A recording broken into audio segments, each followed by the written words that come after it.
আপোনালোকক জনাবলৈ পাই সুখী হৈছোঁ যে আমি পাঞ্জাবাৰী কৈলাশনগৰ যুৱ সমাজৰ উদ্যোগত আৰু ৰাইজৰ সহযোগত হিয়াৰ আমুঠু জুবিনদাৰ সোঁৱৰণত আমি এইটো অনুষ্ঠান প্ৰথম বাৰ্ষিকী হিচাপে এইটো অনুষ্ঠানৰ আয়োজন কৰিছোঁ। এই অনুষ্ঠানটিৰ নাম দিছোঁ আমি জনাক গলা জাৰৰ নিশা। গতিকে এই অনুষ্ঠানটো আমি প্ৰত্যেক বছৰে জুবিনদাৰ সোঁৱৰণিত প্ৰত্যেক মৃত্যু বাৰ্ষিকটো আমি কৰি যাম।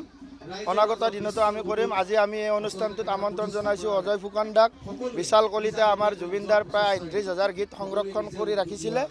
আৰু লগতে আমন্ত্ৰণ কৰিছোঁ আমি বিশিষ্ট কবি আৰিফুৰ ৰহমান দা। তেখেতে এতিয়া বৰ্তমান ভাইৰেল হৈ আছে। সোণাপুৰৰ পৰা মই জুবিন গাৰ্গে কৈছোঁ এই কবিতাটোৰ দ্বাৰা। গতিকে এনেকুৱা অনুষ্ঠান অসমৰ চুকে কোণে যাওক। আপোনালোকে দেখাই পাইছে ইমান পাহাৰীয়া জেগাতো আমি সুন্দৰকৈ এটি জুবিনদাৰ অনুষ্ঠান কৰিবলৈ প্ৰয়াস কৰিছোঁ। আৰু আমি সকলোতে যেন এনেকুৱা অনুষ্ঠান হয় তাৰে কামনা কৰিছোঁ।